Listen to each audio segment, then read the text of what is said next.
a importância da individualidade nas relações. A gente está aqui com a psicóloga Bianca Reis, que vai falar, né? A gente vai estar falando sobre isso. E eu queria saber, doutora, nesse primeiro momento, né, quais são os impactos quando você abre mão do seu eu, né, das suas vontades, para estar vivendo a vida do outro, para estar agradando, com medo de decepcionar quem está com você? Boa tarde. Boa tarde, gente. É uma honra estar aqui falando sobre um tema tão importante como esse. Na realidade, no começo, a gente não tem ainda a dimensão desses impactos, né? A gente tem uma diferença entre conquista e também interesse. Na conquista, a gente está ali naquele momento tentando demonstrar coisas para o outro, que são qualidades que são nossas realmente, mas a gente sabe que elas estão ali direcionadas justamente ao momento de se fazer interessante, né? E tem um interesse, que é justamente quando a gente tem ali um comportamento que é um comportamento mais espontâneo. E esse comportamento acaba fazendo com que esse outros realmente ache que nós somos pessoas válidas para eles colocarem ali aquela energia. Então, no começo a gente não tem noção desses impactos, mas a longo prazo a gente percebe. Então, a gente tem aquele termo assim de metade da laranja, né, de querer achar no outro metade da laranja. O outro não é a nossa metade da laranja, mas ele é caminho de acesso à nossa metade da laranja, que é interno. Né? Ô, doutora, você vê que isso daí é tão... Como é que eu estou querendo achar um termo? Porque isso é tão impressionante, é tão... Sabe? Às vezes, eu conheci agora, né? Conheci agora não. Uma amiga minha que acabou terminando, rompendo a relação, porque ela estava com um relacionamento, queria se proteger na hora do sexo, né? E o namorado, na verdade, falando, você não confia em mim e tal, não sei o quê, querendo fazer sem o preservativo. E aí, você vê que muita gente, né, acaba abrindo mão até da sua própria saúde, da sua proteção, em prol de estar agradando, né, quem está com... Gente, pelo amor de Deus, o que é isso? Você vai contra os seus princípios, né? Botando em risco até a sua própria saúde, para que a pessoa que está do lado não se magoe, digamos assim. Nesse caso, qual a melhor maneira de lidar com essa situação? Né? No caso extremo, seria você logo cortar o mal pela raiz, mas às vezes eu não vou julgar, porque eu entendo também quando envolve sentimento, e a gente não quer perder aquela pessoa. Qual a melhor maneira de estar contornando essa situação para que também não desagrade, né, 100% quem está do seu lado? O diálogo é essencial, né? Mas a gente também precisa visar o nosso bem-estar e a nossa proteção. É comum que quando a gente se relacione com o outro, nossas feridas lá da infância venham à tona. Aquilo que a gente projeta muitas vezes está associado a uma sombra, que são aspectos que foram, de alguma forma, reprimidos ou oprimidos pelo nosso inconsciente, né, a fim de nos proteger mesmo. A gente acredita que não é parte do nosso ego. A minha abordagem junguiana, ela trabalha muito com o inconsciente, né? Então, a gente precisa observar essas questões de início, e essas feridas geralmente estão associadas a abandono e rejeição. Então, muitas mulheres, você trouxe um exemplo que realmente o recorte de gênero ele é muito importante, acabam se submetendo a situações que são violentas, inclusive, e perigosas, justamente porque essas feridas de abandono e rejeição vêm à tona nessas relações. É isso, e aí muita gente acaba percebendo essa fragilidade, né? Esse medo de você ficar sozinho, porque todo mundo, por mais que você não assuma, mas todo mundo tem sim, tem esse medo de ficar sozinho. Eu estava vendo até uma entrevista da Gretchen, né, domingo, está morando em Portugal, e aí foi até com o Léo Dias, ele estava perguntando, você tem medo de ficar sozinha? Aí ela falou assim, rapaz, eu nunca tive medo de ficar sozinha, porque dizendo ela que anos atrás, ela quis ter muitos filhos, já pensando, né, lá na frente, eu vou ter muitos filhos, para quando eu ficar velhinha, eu não ficar sozinha. Então, é um medo que permeia, né, acho que a mente de todo mundo. E esse medo faz com que o ser humano, de um modo geral, acabe agindo por impulso. E isso que a gente tem que ter muita cautela nesse momento, né? E o que mais a gente vê cada vez mais, né, são os relacionamentos egoístas, né? São os relacionamentos egoístas, onde cada um quer ver muito o seu lado. E aí eu queria saber, a senhora como uma profissional da área, qual o conselho, né, que você dá como o Léo acabou de falar aí, hoje é o dia de Santo Antônio, o santo casamenteiro, muita gente querendo casar, né? Então, muita gente querendo achar a metade da laranja, como você bem acabou de falar aqui. Qual o conselho que você teria para dar para essas pessoas que estão à procura da metade da laranja e para as pessoas que já encontraram essa metade? Se eu puder, na minha humilde opinião aqui, colocar algumas palavras-chave, são empatia e colaboração, né, gente? Porque precisamos perceber que o outro tem as próprias necessidades. Existe uma diferença também entre individualismo e individualidade. Então, cada um tem seus hobbies, cada um tem suas questões ali também que precisam de um distanciamento desse outro, mas caminhos precisam se cruzar. Existem valores que precisam também estar alinhados em vários momentos.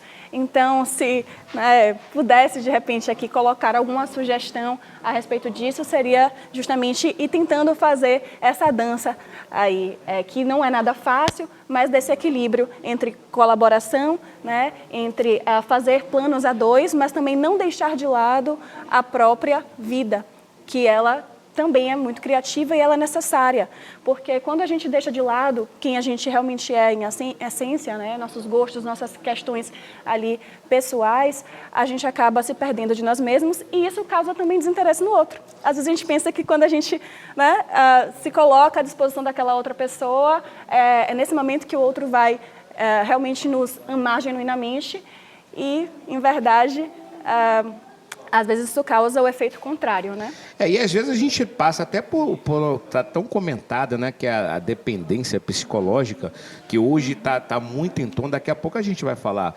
sobre essa questão aqui. Mas Bianca, falando nesse contexto que nós vivemos hoje das redes sociais, né, que é muito importante, a gente sempre comenta que descobrir onde é o limite, né, de investigação, né, e o excesso, né, da intimidade alheia, que é o grande conflito nas relações.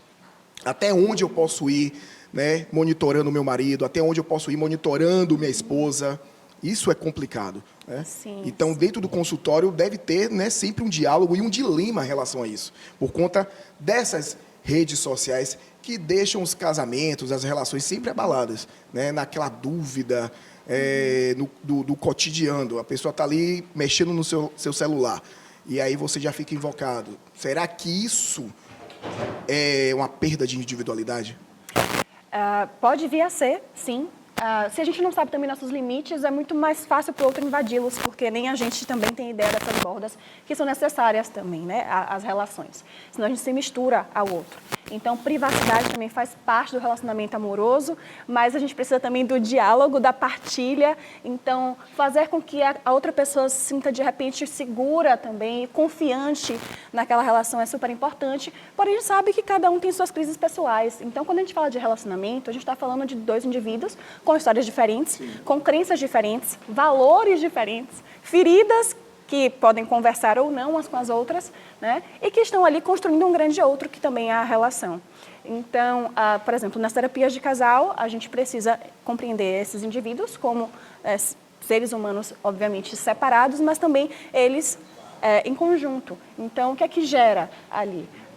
Aquelas duas pessoas, o que é que elas trazem de história de vida, o que é que, de repente, elas compreendem que é importante ou não no relacionamento, quais são os valores. Já houve situações, por exemplo, de um dos parceiros não conseguir ter conversas mais íntimas com amigos porque o outro tem acesso a isso, né? Então, é tanto quanto complicado. E aí você vai se vendo ali preso àquela relação. Existe também um gozo em parte, né, disso, porque está ali sentindo que aquilo ali é uma forma de cuidado ou até de preservação de um do relacionamento. né? Mas qual é a medida, né? Então, a gente onde precisa é que está essa medida que é a fórmula, se existe a fórmula do sucesso, né, em relação aos próprios relacionamentos. Se existe uma fórmula, a gente não sabe, creio que não.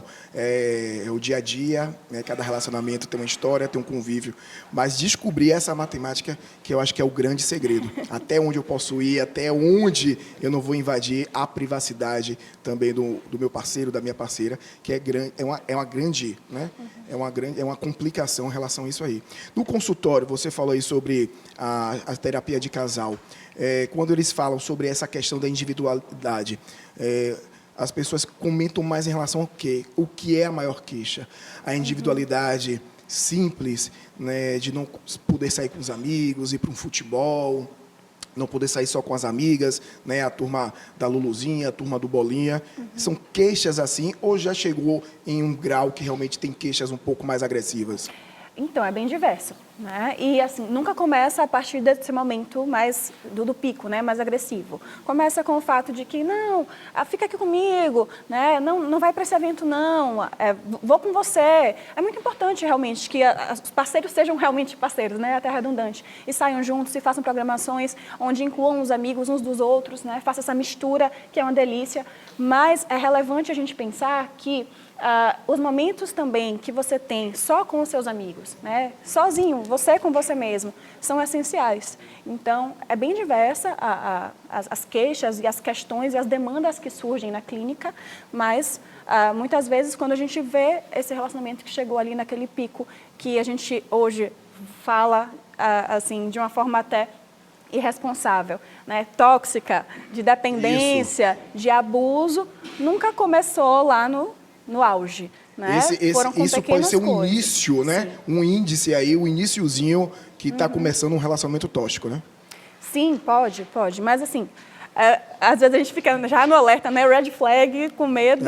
E não é bem assim. Então, a gente precisa sempre revisar os contratos. A gente fala contrato e fala, nossa, como assim contrato? Né? Quando a gente está apaixonado, a gente não pensa sobre isso. Mas, por exemplo, eu tenho um vínculo íntimo com meus pacientes e eu faço um contrato terapêutico. A gente precisa fazer contrato nas relações. Né? Vai ser um relacionamento monogâmico, fechado? Vai ser aberto? Em que momento a gente vai... E que hoje em dia está, né, sendo discutido muito sobre isso. Sim. Então, mas a gente fez um contrato de fidelidade e tudo. Vocês conversaram isso lá no início, né? Porque a gente acha às vezes que fica subentendido, mas o óbvio na nossa cabeça precisa ser dito. Né? Tem então, que ser tudo conversado, isso né? precisa ser conversado. E aí que está a questão, minha gente. Muitas vezes não é dialogado, não é conversado. Aí que fica o grande problema. Tem que conversar, né? Você com seu amor tem que conversar, tem que dizer, gostei disso, não gostei dessa atitude. É a partir da conversa que se resolve tudo. Mas também, sempre ressaltando, na minha humilde opinião, existem, né, encontros, passeios, né, para você fazer com seu amor, com amigos em comum, com seu amor, com seus amigos, né, com seu amor e os amigos dela, certo? Existem várias formas, né, de convívio aí. E eu acho que tudo isso tem que ser respeitado. Deixa eu botar aqui os meus óculos, que eu estava pegando aqui na internet a definição exata da dependência emocional. Né? E aí aqui está falando que dependência emocional é quando alguém depende completamente de outra pessoa para ser feliz. Né? Assim sendo, a felicidade não é encontrada dentro de si. Né? O que faz com que a pessoa que sofre do problema busque sempre estar, né, do lado do outro. No momento que ela se afasta, ela começa a sofrer de depressão.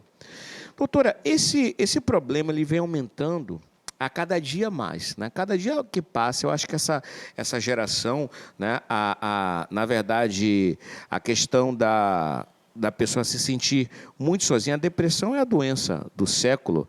Né? E toda essa questão das redes sociais acaba contribuindo, né? Enfim, essa questão de você se sentir inferior, a questão... Até quando você posta... Né, faz alguma postagem nas redes sociais e não tem muitas visualizações, as pessoas não têm muitos likes, a pessoa acaba se sentindo mal, se sentindo inferior. Gente, pelo amor de Deus. Aí eu quero voltar aqui à questão dos conselhos, já que você trabalha com isso, doutora.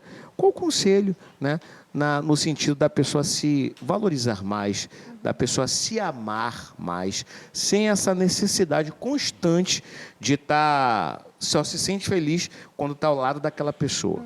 É muito importante que a gente saiba quais são nossos valores, né? As redes sociais influenciam muito realmente no nosso estado de humor. Atualmente, não coloco elas como vilãs, porque também é a questão do nosso uso e a gente tem também aí um montão de informações interessantes, importantes, inclusive também é um meio de assim, conexão com os outros, de repente se divertir um pouquinho, o lazer, né? Mas a gente precisa realmente pensar numa vida criativa, numa vida significativa para nós mesmos. Isso é essencial. Nós somos a espécie animal que mais depende uns dos outros e por mais tempo, né? O cuidado aí é o caminho e sem ele a gente está aí fadado ao fracasso. A gente observa, né, que um bebezinho humano, se a gente larga ele numa floresta, ele não sobrevive por muito tempo, né? Então, a gente precisa realmente disso, somos seres biopsicossocioespirituais, então a gente também precisa da socialização, mas existe a medida, né? E qual é essa medida? A gente vai ficando com esses questionamentos. Eu acho que uma questão para a gente olhar é realmente quando a gente sente que perdeu a nossa autonomia. A gente deixa de fazer aquilo que a gente fazia antes, né? Sentindo que precisa estar sempre com o outro para realizar aquelas atividades. Rapaz, você sabe, doutora, que eu tenho um irmão, né? Você vê como são as coisas. Eu sempre, desde pequeno, sempre gostei, nada de dependência emocional, mas eu sempre gostei de qualquer programa que eu fizesse, tinha que ter alguém do meu lado. Tipo, nunca gostei de sair sozinho, nunca gostei de almoçar ou jantar, tinha que ter sempre alguém do meu lado para eu poder comer e tal. E o meu irmão do meio, ele sempre foi, desde novo, desde criança, sempre foi muito independente. Vai para o cinema sozinho, no carnaval ele comprava a abadá dele sozinho, saia no bloco sozinho. O Léo também é muito assim, né? Falava assim, Léo, você compra o seu abadá? Ele, meu irmão, comigo não tem essa não. Eu compro meu negócio e me jogo lá no bloco, né? E eu ficava assim, meu Deus, como é que uma pessoa consegue pegar, né, e comprar uma abadá, sair, vai para o cinema sozinho e tal. Então, assim,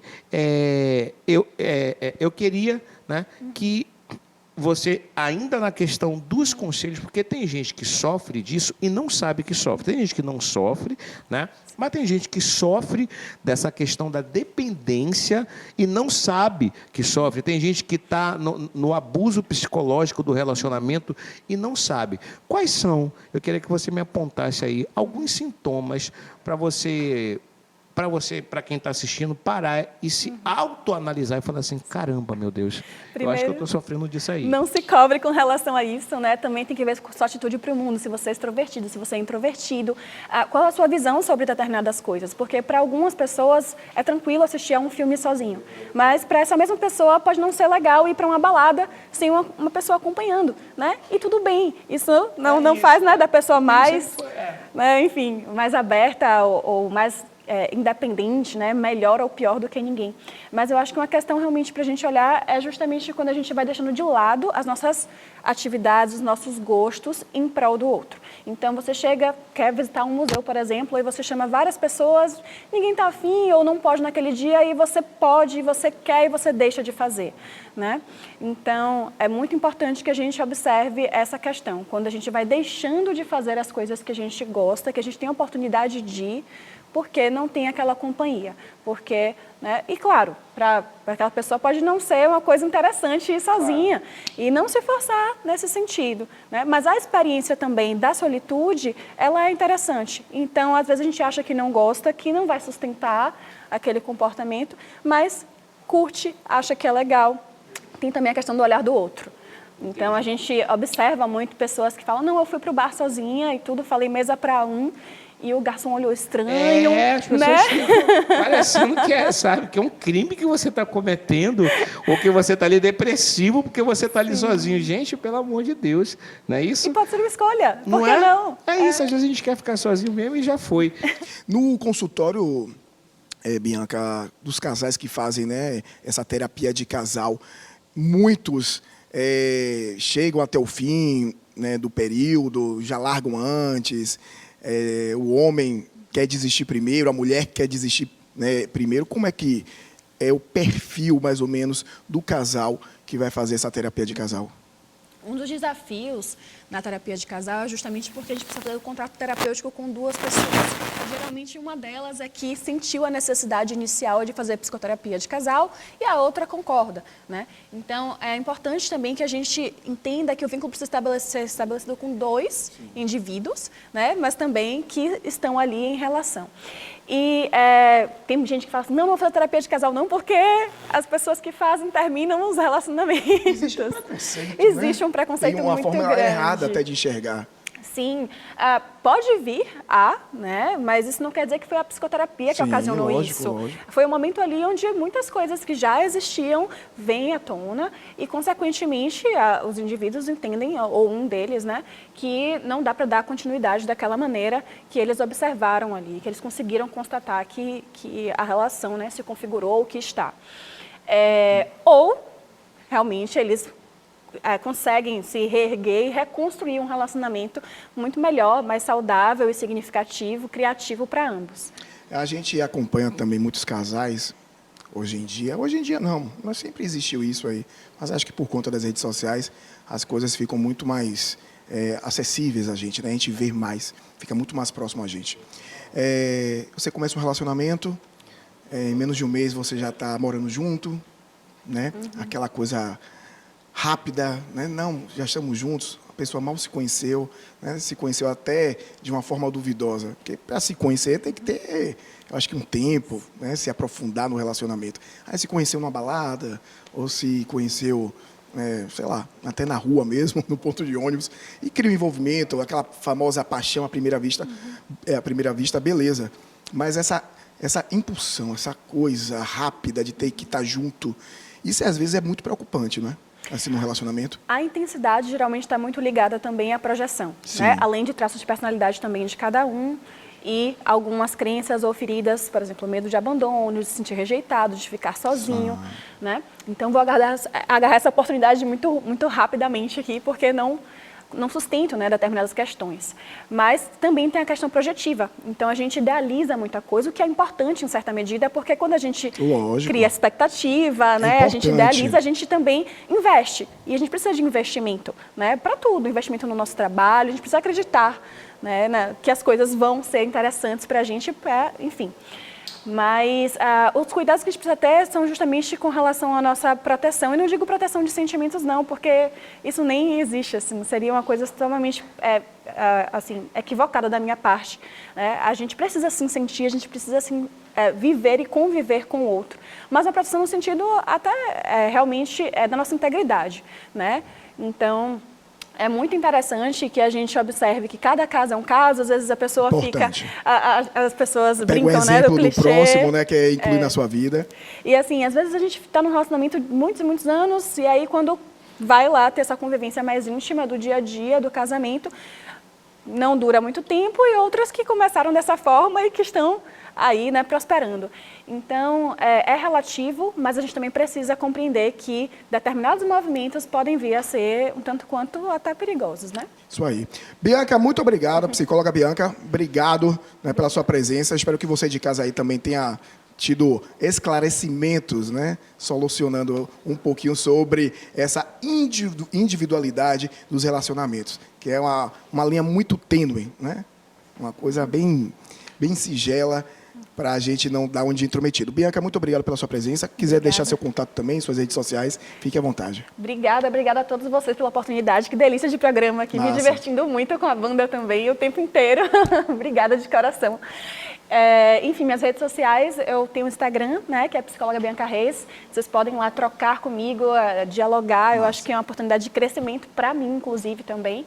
E a partir do direct eu posso estar conversando, até passando o contato, e a gente marca a terapia, né? Eu também dou supervisão, a necessidade que houver, a gente vê de que maneira dá para gerenciar.